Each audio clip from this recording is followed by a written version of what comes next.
putusan MK Sontolo yang pertimbangannya ya? Iya, pertimbangannya kan. Hakimnya juga. Nepotisme yang tidak terbukti. Orang terang benderang terbukti dan MK bagian dari keterlibatan menjalankan politik yang nepotis itu. Putusan MK bagian itu. Dan yang paling lucu dia mengatakan itu kan dipilih oleh rakyat. Nah, ini Sontolo. Itu pembenaran kesalahan itu. Iya, saya terus terang, skor 35 itu saya udah tahu. Pendidikan masyarakat itu keren ini, keren. Jangan tunjuk-tunjuk saya kan Bapak yang ini People Tribunal. Ini keren. Jadi ini keren ini. Ini barang bagus. Ini barang bagus.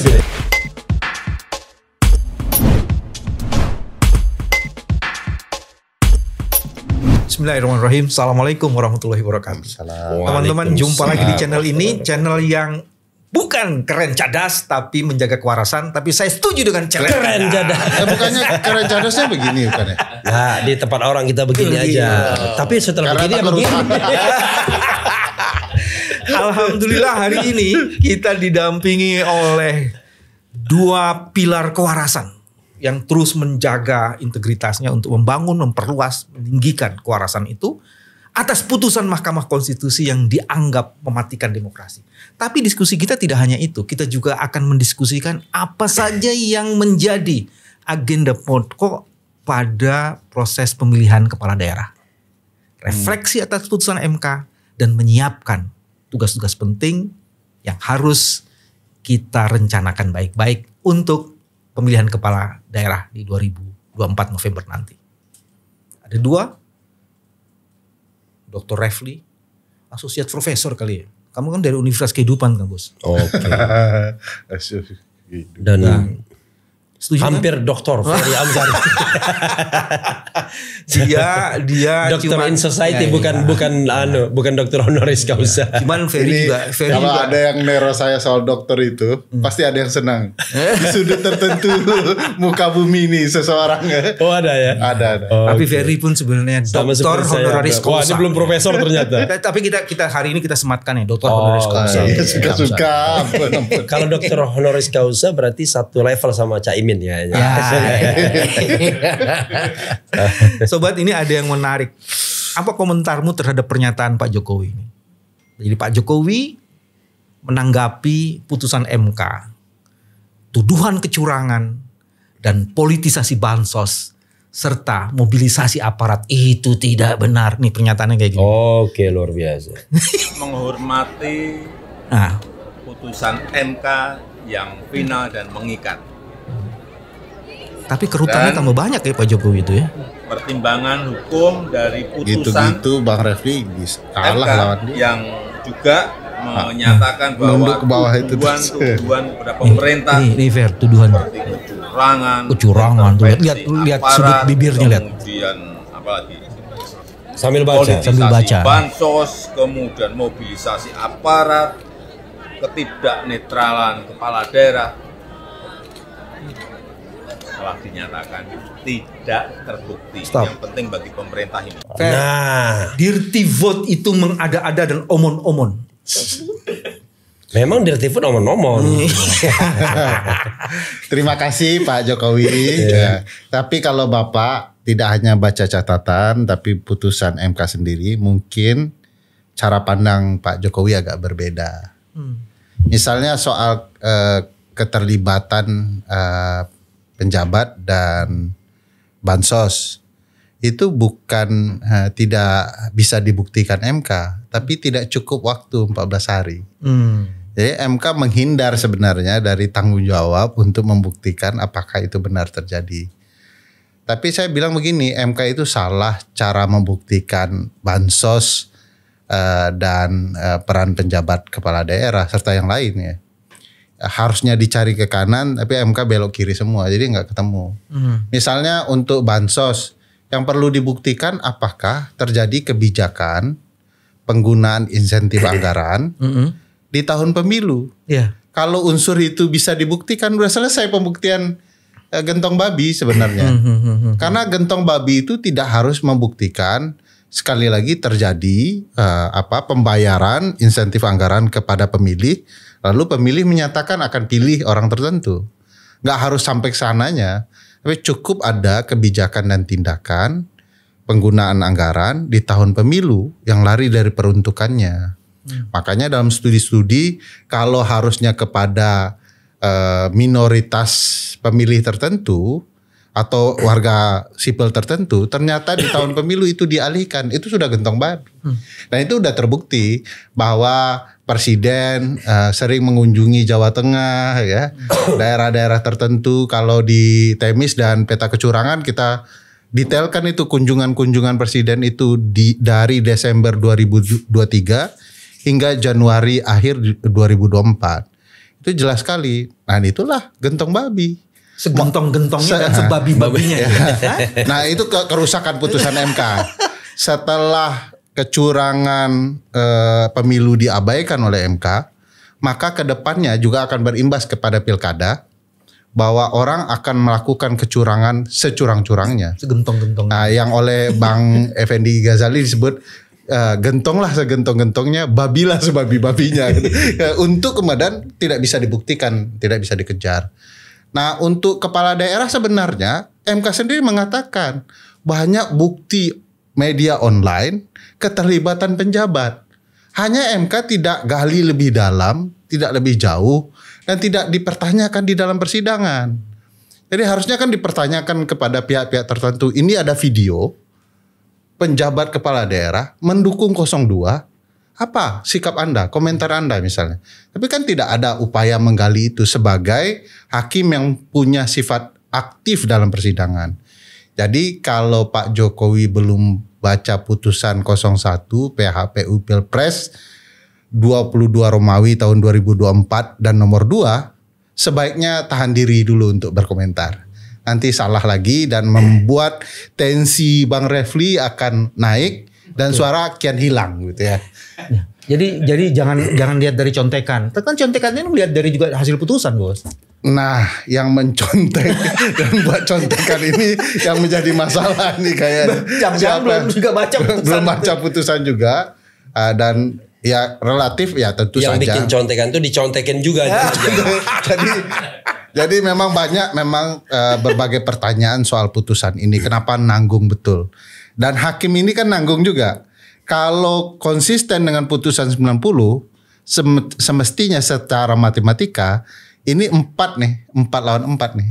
Tapi ada satu yang berbeda dengan putusan 90. Yang mencelat apa ya? Nah, mungkin itu yang membuat keyakinan Pak Jokowi timbul besar sehingga di tanggal 22 itu beliau pergi ke Makassar kan gitu. Oke.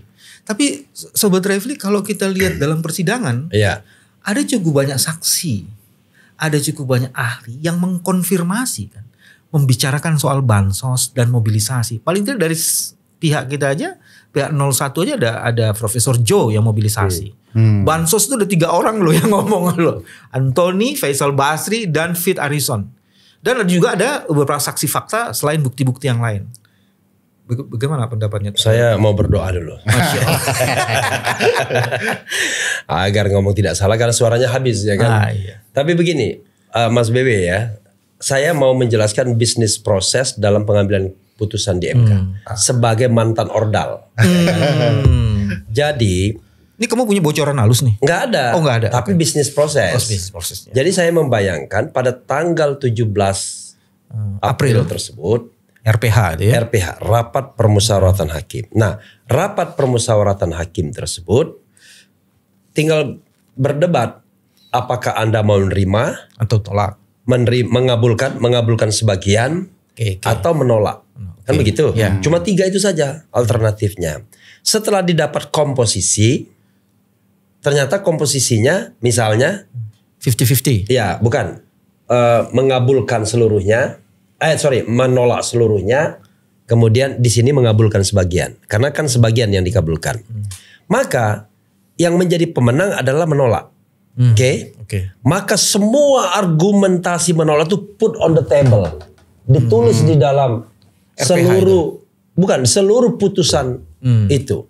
Jadi kalau jadi kalau misalnya Pak Jokowi mengatakan tidak terbukti dan lain sebagainya. Karena tonnya itu yang dituangkan.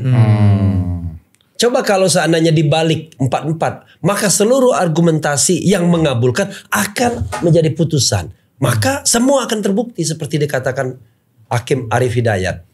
Jadi semudah itu bisnis prosesnya dalam membuat putusan yang split decision seperti ini. Kecuali kalau mutlak. Tadinya saya pikir mutlak nih 8-0 kan terakhir-terakhir. Karena Saldi membacakan, Arif Hidayat membacakan, Eni Nurbanisi membacakan, Suhartoyo membacakan. Ini nggak ada yang disenting ini. Tapi ternyata rupanya entah taktik mereka biar kita tidak bisa menebaknya, ya kan? Akhirnya mereka bacakan semua dan seolah-olah kan kadang-kadang media mengatakan kata Saldi Isra, padahal yang dia bacakan tuh bagian dari putusan. Yang bukan pendapat itu bahaya itu. Nanti dalam sejarah akan dikutip itu. Nah, padahal yang murni dia adalah dissentingnya. Jadi semudah itu. Oke, itu satu. Yang kedua, kalau kebalik kepada Pak Jokowi tadi, siapa bilang tidak terbukti cawe-cawe Jokowi, bansos dan aparat itu? Cuman 5 hakim MK yang menolak mengabulkan mengatakan itu pelanggaran etika. Enggak? Setuju. Ya. Dia bicara Dan kemudian ditambah lagi ada catatan-catatan yang sebenarnya mengkonfirmasi ada peristiwa itu. Itu pelanggaran etika. Dan pelanggaran etika nggak bisa dihukum di sini katanya. Tapi saya bisa kritik. Loh, Anda kan the guardian of the constitution. Yes. Penjaga konstitusi. Kalau ada kekosongan, Take over dong. Makanya kemarin saya berdiskusi sama Palguna di televisi ya. Bagus pendapat dia. Kita ini mau rule based atau principle based. Kalau rule based, kita cuma ngorek-ngorek Undang-Undang 7 2017. Salah satu pendekatan MK mengatakan tidak terbukti karena itu sebelum masa kampanye. Ya. Atau sesudah masa kampanye. Itu kan sontoloyo namanya. Iya kan? Putusan MK sontoloyo pertimbangannya ya. Iya, pertimbangannya kan. Hakimnya juga. Nah, Mulai keras dan saya terbawa-bawa. nah, itu kan aneh. Kalau begitu, Tunggu jelasin dulu sontoloyonya di mana supaya kemudian iya, justified. sontoloyonya adalah kalau begitu ini saya lanjutkan. Iya, Kalau begitu lebih baik kalau Anda mau money politik, lakukan, selesaikan sebelum kampanye dilakukan. Atau dilakukan setelah kampanye. Berarti kan waktu 3 hari itu kan. Masa tenang tuh. Masa tenang. Karena nggak ada aturannya. Walaupun itu ada aturan di masa tenangnya, tetapi paling tidak cari kira-kira sela-selanya. Kalau misalnya Hakim Saldi mengatakan, kalau kita berbasiskan itu selalu akan ada celah-celah seperti itu. Makanya kalau kita bicara principle based, maka kita kembali apakah apa yang kita dalilkan itu sudah merusak pemilu Azas dan prinsip pemilu yang luber dan jurdil. Kalau sudah dianggap merusak, maka kalau Hakim Saldi mengatakan cukuplah kami diyakinkan. Kami diyakinkan bahwa itu terjadi, maka bagi Hakim Saldi dia yakin 2 hal, yaitu bansos dan aparat. Yang lain dia nggak yakin. Sikarep nggak yakin, ya Sirekap maksudnya. Yang lain dia kan nggak yakin.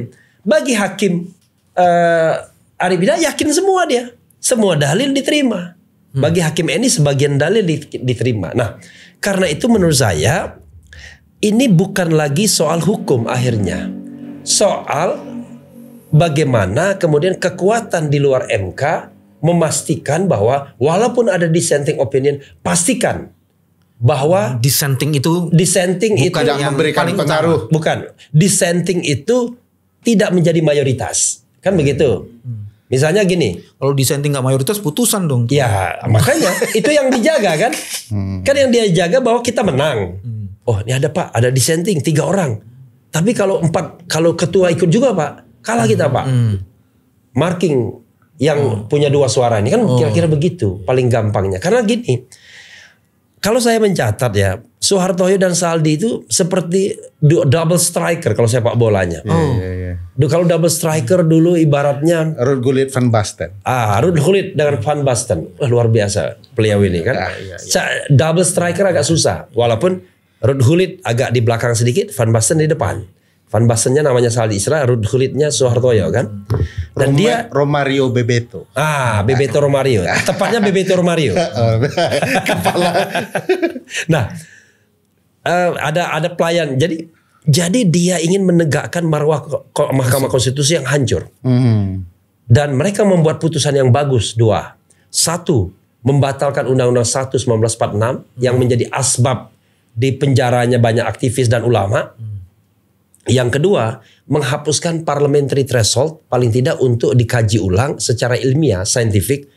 Tambah satu lagi, Jaksa Agung tidak dari partai politik. Nah, Jaksa Agung tidak dari partai politik. Dia ingin betul-betul menegakkan sebuah marwah MK kembali. Keren kan? Tapi begitu menghadapi gelombang besar, Soeharto yang nggak tahan. Saya harus ngomong apa adanya. Soeharto yang nggak tahan. Karena pilihannya adalah karena hari ini diperiksa-periksa atau dimulai dikulik-kulik lagi kasusnya. BLBI ya. BLBI dan lain sebagainya. Karena itu akhirnya saya berpikir, sehebat apapun kalau misalnya duet Bambang Wijoyanto dan Hotman Paris di 01, menurut saya tetap tidak akan menang. Dengan jam terbang tinggi semua ya kan. Dan bedanya cuma 2 hari lahirnya. 1 18 Oktober 1959, 2 20 Oktober 1959. Oh, kembar. Kembar siam ini. Waktu lahir aja yang berbeda. Iya. Cuman saya bilang sama Revi, saya bilang 2 hari yang menentukan. Cuma beliau ini lebih tua 2 hari. 2 hari ya. Makanya lebih wise dia. Kamu dengan secara sadar mengatakan bahwa Profesor Yusril dan Profesor Otto itu jauh lebih rendah daripada Hotman. Nggak enak dong kalau gitu. Oh iya, tapi kan kalau dua ujung ini tombak apa nih pembahasannya? Kisah-kisah di dalam persidangan. Saya nggak ikut. Hotman mau ditarik di 0. Daripada gitu mendingan Otto dong. Tapi poin Bang Refli yang menarik tadi soal etika, bukan di sini Iya. Adili. Kayaknya hakim MK lupa ada 3 pelanggaran di dalam pemilu. Etika, administrasi, dan pidana. Iya. Jadi sepanjang pelanggaran etika yang akan berdampak kepada hasil pemilu, mestinya jadi tanggung jawab MK untuk menyelesaikan. Jadi kalau etika itu against azas dan prinsip penyelenggaraan pemilu. Iya. Jadi apapun yang against azas prinsip begini, apapun kejadian yang membuat pemilu sudah tidak jurdil lagi, tidak luber dan jurdil lagi, maka MK berhak melakukan sebuah putusan. Ini ada pernyataannya Saldi Irsani. Tapi ada ininya nggak yang pakai suara? Yang pakai suara lah soundbite-nya ini, biar dengerin sebentar nih sambil jeda. Lebih masif dibagikan pada rentang waktu yang berdekatan atau berhimpitan dengan pemilu. Praktek demikian merupakan salah satu pola yang jamak terjadi untuk mendapatkan keuntungan dalam pemilu yang disebut dengan electoral incentive. Keterlibatan beberapa menteri aktif yang menjadi tim kampanye dalam membagi bansos terasosiasi dengan jabatan presiden secara langsung maupun tidak langsung sebagai pemberi bansos memunculkan atau setidaknya berpotensi atas adanya konflik kepentingan dengan pasangan calon. Sementara itu merujuk fakta yang terungkap dalam proses persidangan. Menteri yang terkait langsung dengan tugas tersebut inkasu Menteri Sosial yang seharusnya memiliki tanggung jawab terhadap pemberian bansos menyampaikan keterangan bahwa tidak pernah terlibat dan atau dilibatkan dalam pemberian atau penyaluran bansos secara langsung di lapangan. Selain itu diperoleh pula fakta dalam persidangan bahwa terdapat sejumlah menteri aktif yang membagikan bansos kepada masyarakat terutama selama periode kampanye. Kunjungan ke masyarakat itu hampir selalu menyampaikan pesan bersayap yang dapat dimaknai sebagai bentuk dukungan atau kampanye terselubung bagi pasangan calon tertentu. Cukup. Sebenarnya ada satu Tunggu lagi. dulu. Ya. Bagus ya guru-guru saya. Itu kan koleganya. Mas Bebe tunggu dulu. Soal Bebeto Romario dulu. Semua orang dulu bilang Refli Harun dan Saldi Isra itu Bebeto Romario. Dulu mereka sama-sama botak, model rambutnya sama. Oh, gitu. Bukan. Cuman waktu juga yang memisahkan persahabatan ini. Tapi Ref, sebenarnya gini Ref, di dalam persidangan itu kan soal bansos itu bukan hanya terbukti di lapangan, tapi dibawa juga di muka persidangan oleh ahli dan beberapa orang yang memang mengetahui peristiwa itu. Kan? Jadi artinya persidangan bisa membuktikan bahwa terjadi manipulasi dan politisasi bansos kan sebenarnya. Iya. Jadi kalau kita lihat misalnya bukti yang disampaikan ya. Jadi gini, yang diperiksa itu kan 3. 1 bukti surat yang kita sertakan itu jumlahnya 343 terakhir. Kemudian saksi dan ahli. Kalau misalnya ahli itu kan tidak mungkin dia mengatakan terbukti atau tidak dalam pengertian faktual. kan dia memberikan sebuah analisis kan, yang saya katakan sebagai scientific approach, ya, pendekatan yang ilmiah. Makanya kemudian ada Fit Adrison kan, ada Faisal Basri yang mengemukakan misalnya keanehan-keanehan dan lain sebagainya. Tetapi yang bagian yang menguatkan itu kan tidak disinggung. Makanya saya katakan ketika misalnya mayoritas yang menang itu adalah yang menolak, maka yang put on the table itu adalah yang melemahkan. Sebagai contoh misalnya, Hakim MK aneh menurut saya ketika mengatakan bansos itu seolah-olah tidak ada pengaruhnya. Gara-gara keterangan Hasan Nasbi dan Kodari. Yang gitu. bukan punya otoritas kompetensi di bidang itu. Padahal itu tim sukses dia. Betul. Tapi di alam sadar mereka mengatakan itu kan dalam persidangan yang lebih berpengaruh itu adalah yang namanya eksekutif katanya, legislatif katanya. Dengan di Amerika dan lain sebagainya, karena juga mendengar saksi dari dari mana gitu, dari ahli 02 juga. Nah, pihak terkait. Iya, pihak terkait. Karena itu menurut saya gampang sekali dalam persidangan yang sangat cair tersebut untuk menolak dan menerima. Sehingga tergantung sikap mental. Makanya kalau pendekatannya pendekatan 5 orang hakim, sampai kapanpun tidak akan pernah dikabulkan permohonan kita, permohonan itu. Karena mereka kualitatif, tapi ketika mereka membuktikan seperti kuantitatif. Jadi semua yang kita permasalahkan dikatakan tidak terbukti. Dan yang paling lucu adalah kalau misalnya laporan itu belum tidak dilaporkan, kalau kejadian tidak dilaporkan ke Bawaslu akan dikatakan melepaskan haknya, gitu, untuk diproses. Begitu dilaporkan ke Bawaslu dikatakan sudah diperiksa, sudah diproses di Bawaslu. Soal hasil itu soal lain. Makanya Sontoloyo kan saya katakan. Dan maunya apa? Dilaporkan salah. Tidak dilaporkan salah. Sementara memberi catatan bahwa Bawaslu tidak cukup optimal menjalankan fungsinya karena keterbatasan. Saya pikir saya setuju di soal bahwa mereka pilih pembenaran.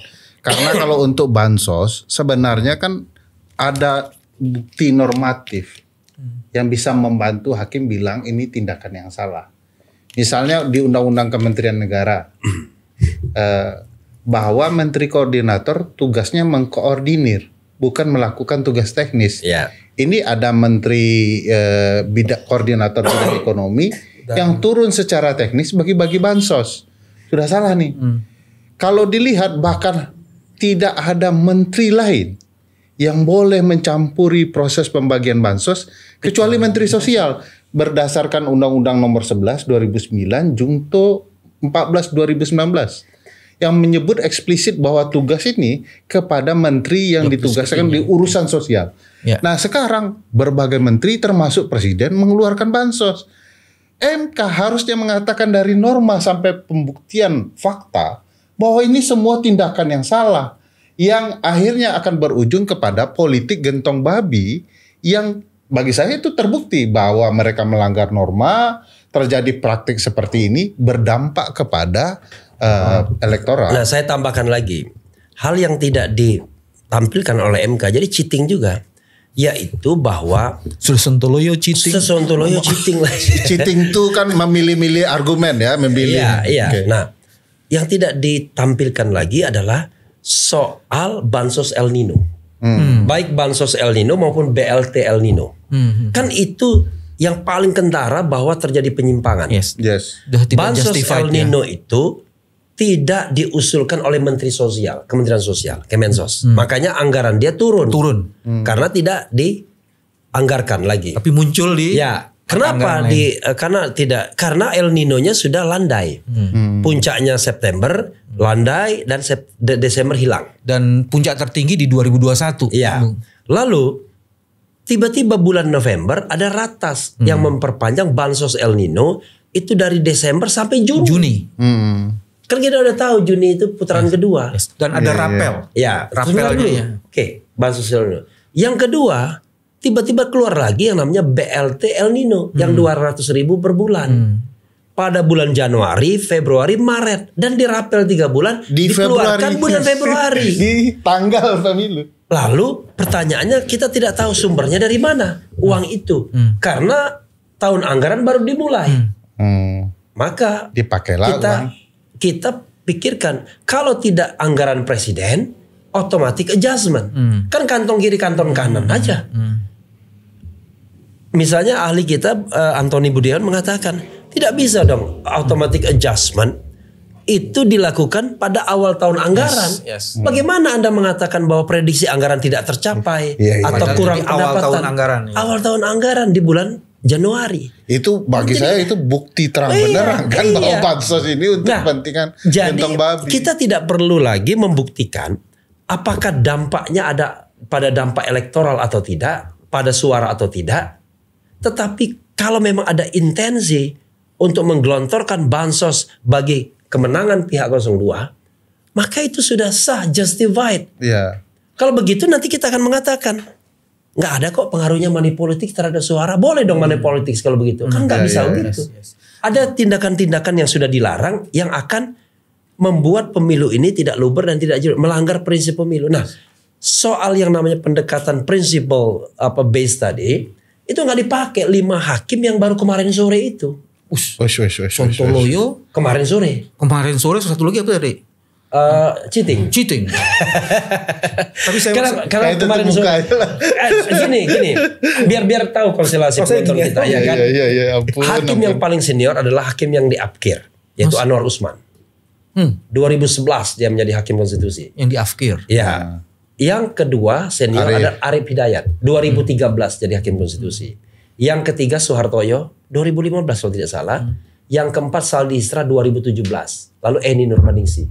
Jadi di antara 8 hakim tersebut, 3 hakim yang mau mengabulkan atau dissenter itu adalah hakim yang senior.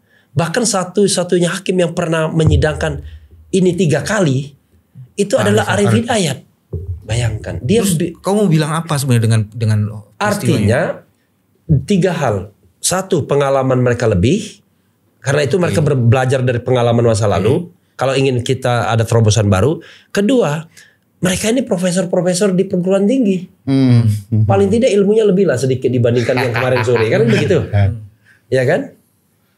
Dan menurut saya dari sisi sosok hakim yang mengabulkan kita, saya patut berbangga. Satu lagi apa? Belum 3 tadi bilang. 3. Iya, kan baru 2. Yang ketiga adalah Persatuan Indonesia. Kita ini menyebut 3 padahal di otak cuma 2. Yang di otak sama sini beda. Tapi dari yang tadi dikemukakan, sebenarnya manipulasi bansos dan mobilisasi itu cetowelo-welo. Ada cawe-cawe. Okay. Dan cawe-cawe itu disebutkan ada, tapi tidak melanggar hukum, tapi melanggar etika. Nah, MK gimana pendekatannya? Dia bisa mengisi semua kekosongan hukum pemilu MK itu jangan lupa karena mandatnya konstitusi. Bayangkan. Apalagi yang paling menarik, Her? Coba dari soal nepotisme yang tidak terbukti. Orang terang-benerang terbukti dan MK bagian dari keterlibatan menjalankan politik yang nepotis itu. Putusan MK bagian itu. Dan yang paling lucu dia mengatakan itu kan dipilih oleh rakyat. Nah, ini itu kan pembenaran kesalahan itu. Iya, kita bicara hulu dan hilir kan. Kalau disetujui ada proses yang perlu dipersoalkan, bukan hasilnya ujungnya. Kenapa yang itu tidak dipersoalkan prosesnya kan? Iya, pembuktian nepotisme yang aneh itu bahwa ini tidak terbukti kan juga janggal kan. Nepotismenya harusnya menggunakan pendekatan akal budi kan, bahwa ini ada paman, ada presiden, ada anaknya. Dan itu diputuskan oleh Majelis Kehormatan Mahkamah Konstitusi sebagai tindakan yang tidak patut, tidak etis. Dan sekarang MK tiba-tiba keluar dari itu, termasuk salah satu hakim yang sangat penting dalam putusan ini karena namanya Soehartoyo. Kalau dia konsisten dengan putusan 90, ini 4 lawan 4 ini. Henry cariin bahan yang itu, yang ada satu selegram itu yang menyatakan bahwa kalau tahu begini anak gue nanti akan melawan politik dinasti ya. Coba lihat. Ferdi Nur ya. Biar nanti Henry yang Jadi itu sesuatu yang janggal ya, sesuatu yang aneh dan memang ini bukan tidak mungkin ya bisa dipertanyakan. Bang Ref mungkin paham juga soal bagaimana hakim harus konsisten dalam sudut pandang keilmuannya. Tafsir konstitusi kan harusnya begitu ya. Gak mungkin dia hari ini positivistik, besok progresif. Hari ini dia menyatakan ini melanggar konsep kepemiluan karena tidak boleh dilakukan perubahan di tengah jalan. Tidak boleh, artinya Gibran masuk. Hari ini dia seolah-olah mengesahkan pelanggaran yang terjadi. Iya, karena memang maksud saya katakan tadi, ketika dia memutuskan hal lain itu ya, ketika jadi ketua, menurut saya gelombang kecil saja yang dibiarkan oleh penguasa. Tapi begitu gelombang besar udah nggak sanggup. Dia harus. Ya, menurut saya persoalannya adalah tidak ada yang namanya independency of judiciary. Itu hal yang paling mendasar. Makanya saya katakan ada 4 hal untuk bisa permohonan kita dikabulkan. 1, imparsialitas. 2, hati nurani. 3, keyakinan. Dan 4 yang paling penting, the last but not least, keberanian. Jadi nggak ada keberanian, nggak ada gunanya. Makanya saya bilang akan tiba setiap akan ada masanya. Bukan ada. Selalu akan ada hal-hal seperti ini di setiap musim pemilu. Kacau kita.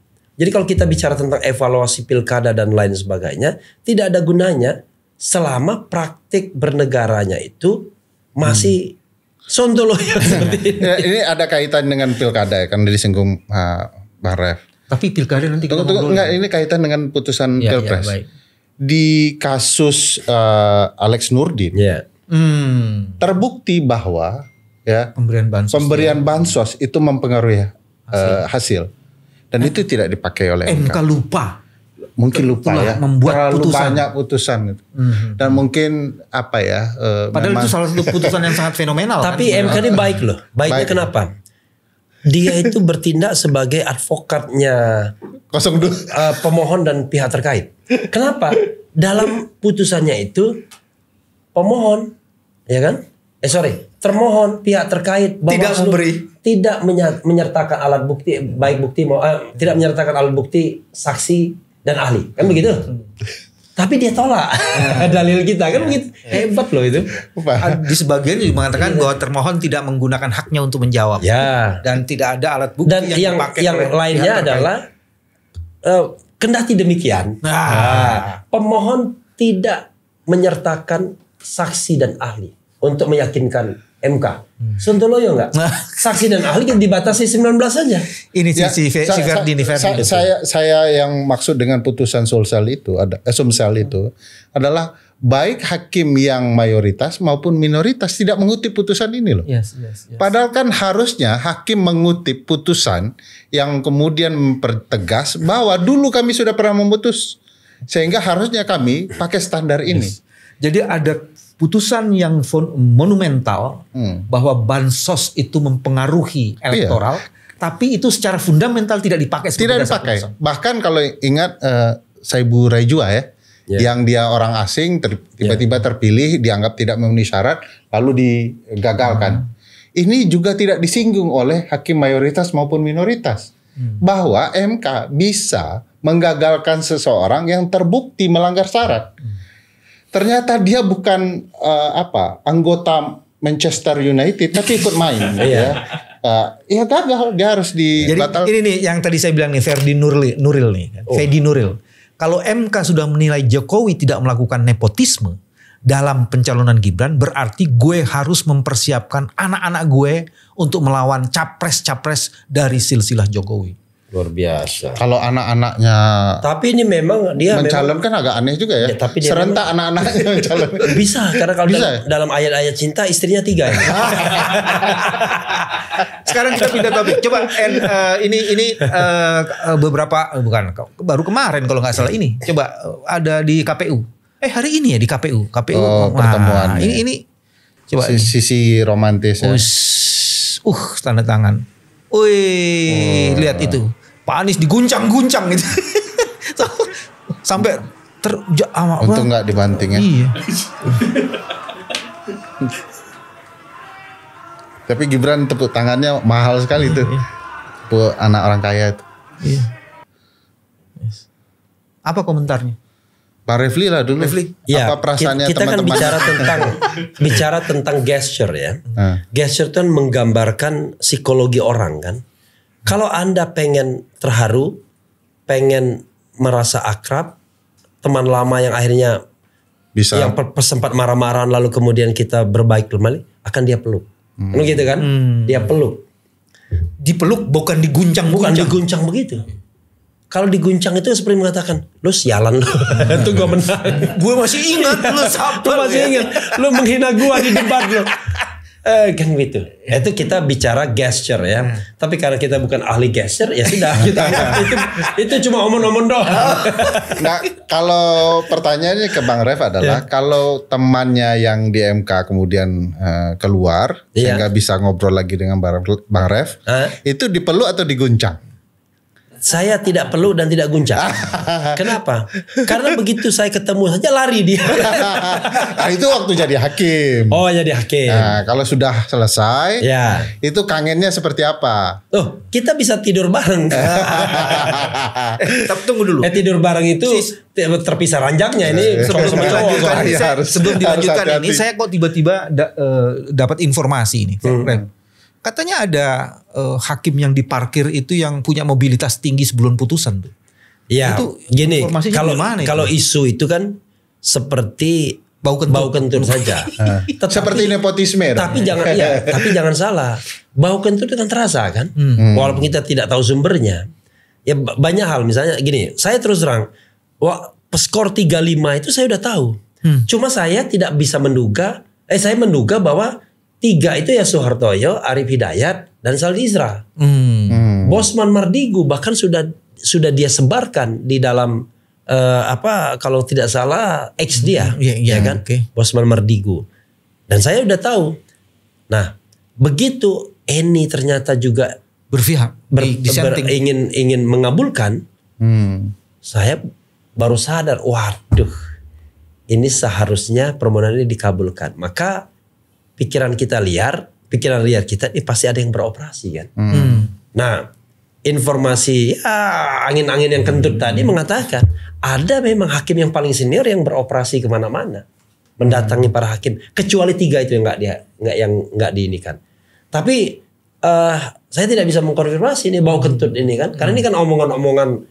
Kalau benar terjadi Sontoloyo juga. Ya Sontoloyo. Tapi anggap aja tidak terjadi karena kita tidak mengkonfirmasinya. Tapi perlu kita sampaikan di sini.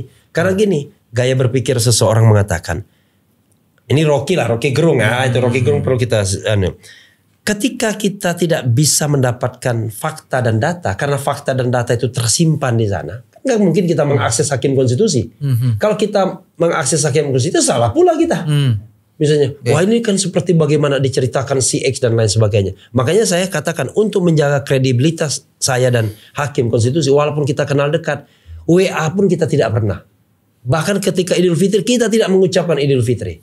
Biarkan saja dia. Nah, itu orang yang punya integritas. ya, tapi paling tidak kan begitu. Makanya saya bilang kita nggak punya akses untuk mengakses hakim konstitusi karena kita menjaga integritas.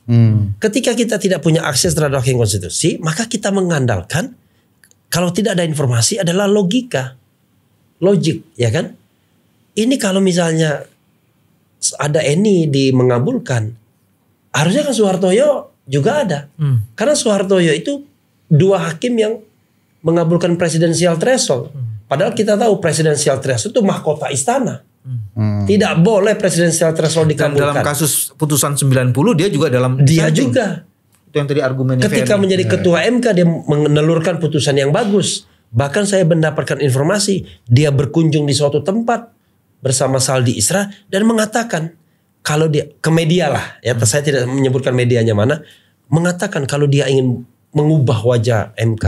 Nah, ada 2 kemungkinan. Enggak, 1 kemungkinan. Ini gelombang besar saja yang tidak mampu dia lawan lagi. Jadi informasi ada yang menyatakan ada kunjungan dari hakim senior itu menjadi tervalidasi dong. Teman-teman Tervalidasi dengan logika ya, dengan logic thinking kita. Karena tidak mungkin, karena gini,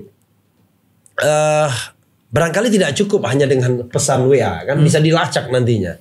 Karena itu perlu tidak hanya the message, tapi juga messenger. Kan tidak hanya pesan, tapi juga pengirim pesannya. Seperti Rasulullah Shallallahu Alaihi Wasallam mengirimkan pesan kepada 3 raja kan, Persia, Perwakilan Romawi Timur dan satu lagi raja apa untuk menyebarkan Heraklius. Nah, tetapi itu kan misi yang baik. Kalau ini misi yang kurang baik. Pesan yang kurang baik. Putusan itu juga mempunyai pesan bahwa ke depan harus dibangun. Rumusan-rumusan yang bisa mengantisipasi penyalahgunaan celah. Dan juga yang menarik sebenarnya sudah ada respon di tingkat perguruan tinggi. Coba UGM tuh sudah membuat pernyataan loh. Keprihatinan UGM tanggapi putusan MK. Ambil putusan dan dia menyelesaikan problem. Tetapi pada saat yang sama kita bisa menilai apakah putusan itu baik atau tidak, benar atau tidak. Putusan setelah dibacakan itu menjadi milik publik dan kita semuanya bisa membacanya. Kita semua bisa mengkritisinya. Stop dulu Hen. Ya. Jadi paling tidak saya mau mengatakan stop Hen. Ada 3 nih bos setelah putusan ini. 1, hak angket itu masih menjadi sesuatu. Terus 2, perguruan tinggi bergerak sudah mulai membuat pernyataan-pernyataan. Terus 3, gagasan tribunal people itu juga semakin menguat. Sementara ada kebutuhan lain kita sesuai dengan pesan dari putusan ini, diperlukan satu antisipasi berupa rumusan-rumusan aturan yang bisa mengendalikan supaya kemudian pejabat-pejabat kepala daerah tidak lagi melakukan bansosisasi dan mobilisasi. Mas BW ini orang yang sangat bijak. Futuristik atau bijak? Bijak, tapi old school.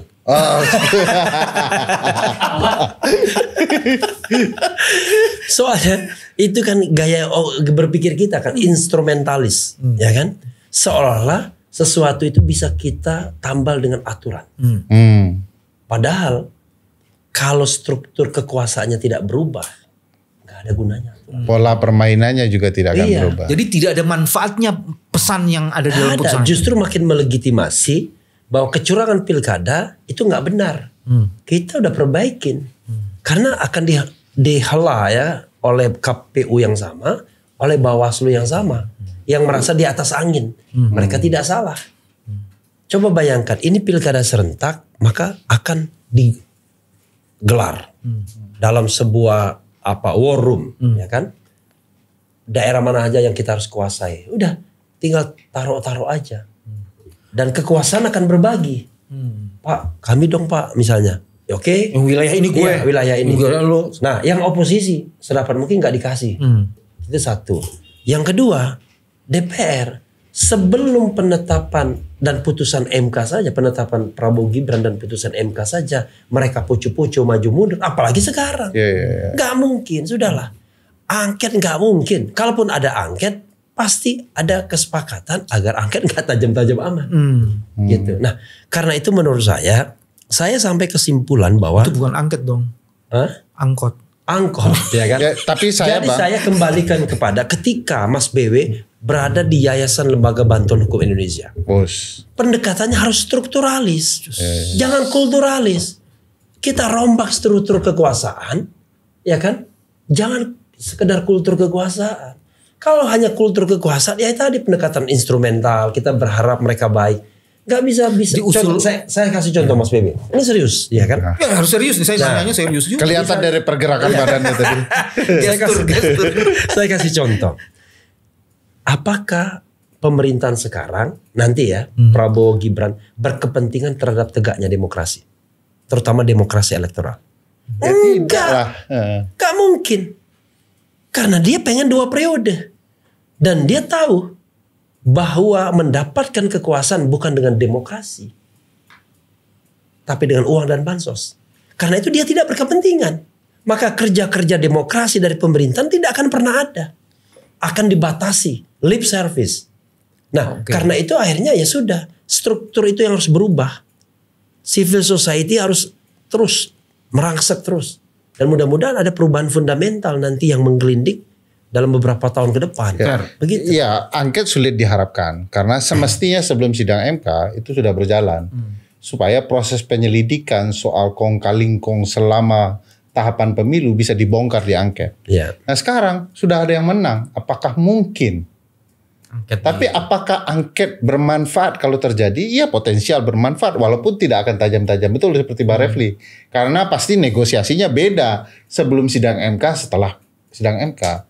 Yang kita perlu ketahui di hak angket adalah siapa ini pelaku kecurangan dan bagaimana mereka bermain kecurangan. modus operandi Dengan dan wewenang intelektual DPR dadanya. untuk melakukan penyelidikan, aku masih berharap ya ini akan ada upaya siapa saja penjabat kepala daerah yang terlibat, bagaimana aparat bermain, gitu ya, dan bagaimana bansos itu dikucurkan dan segala macam. Kalau ini saja sudah dibicarakan, tidak perlu harus sampai hak menyatakan pendapat, ini sudah cukup. Kawan, Tapi ada peribahasa menggantang asap. Ya betul. Jadi tapi saya yakin sesuatu hal yang penting ada tempatnya. Hak angket itu tempatnya sebelum sidang MK. Nah sekarang seolah-olah gini, ternyata MK memutus seperti yang tidak kita harapkan. Kita balik lagi ke angket. Padahal memang harus angket dari awal sudah dilakukan. Jadi apa yang mesti dilakukan kalau message atau pesan dalam putusan MK itu sebenarnya bersifat instrumental, bukan struktural dan tidak bisa diharapkan? Ya, jadi gini, jadikan itu menjadi bagian dari pergerakan civil society menurut saya. Walaupun itu bukan yang utama, itu very pinggirannya. Jadi selama gelombang besar itu memang belum kita dapatkan, ya kita kan tetap harus bekerja secara instrumental. Tapi jangan berharap banyak dari yang instrumentalis itu. Karena sudahlah, saya kira lama-lama kita civil society kok terjebak ketika kita bilang pilkada serentak kan pengennya daerah dan pusat kan. Tiba-tiba ini kita berpikir, oh ya bahaya sekali. Mereka tinggal tunjuk-tunjuk aja tempat itu. Sekarang kalau seandainya pilpres saja bisa segentong-gentongnya dan sebabi-babinya. apalagi pilkada. Ada yang menarik, Bang. Iya. Dalam berbagai peristiwa di Pilpres, orang ada yang mempertanyakan, tidak mungkin ini nepotisme, ini kan sudah prosesnya begitu, sudah diputuskan. Nah, setelah ini sebenarnya ada bukti nyata soal nepotisme. Begitu menantunya maju mencalonkan, begitu anak dan apanya juga ingin maju, kurang bukti apa lagi sebenarnya soal nepotisme itu, karena makin terbukti dan makin terbukti. Besok akan ada penghargaan. Kepada Bobi dan Gibran. Kenapa boleh kasih Gibran? penghargaan? Yang memberikan penghargaan ayahnya. So what?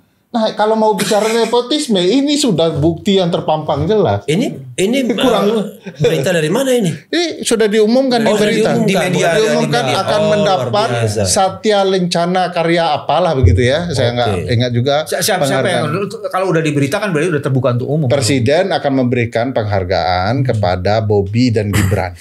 Ini nih ada nih. Kofifah Jokowi juga. akan beri Satya Lancana ke 15 kepala daerah. Ke 15 kepala daerah. Termasuk Gibran dan Bobi. Kurang apalagi itu nepotismenya. Ya.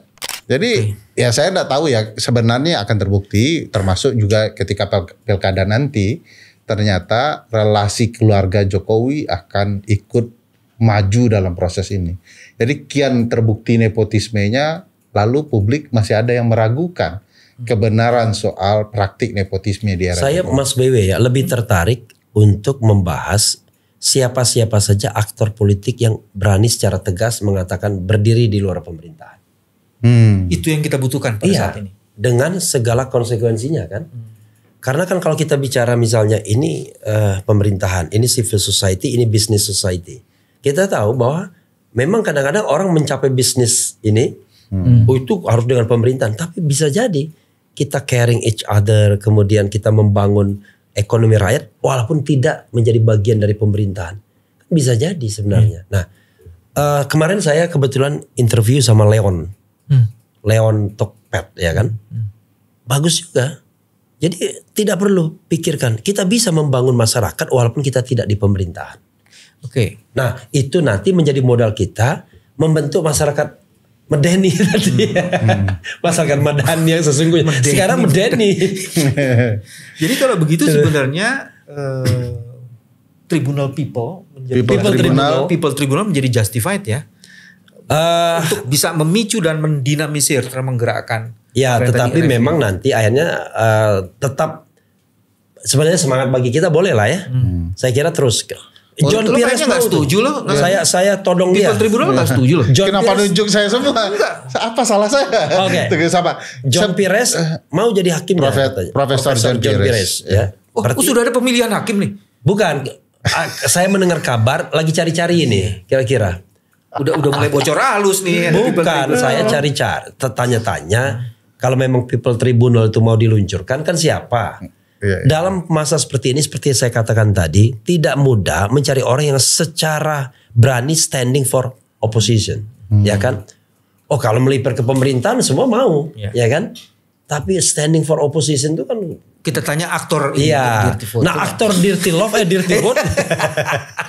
Dirty Vote yang bicara People Tribunal harus update kita. Kan kalau People Tribunal juga diharapkan mampu memberikan pencerahan lah.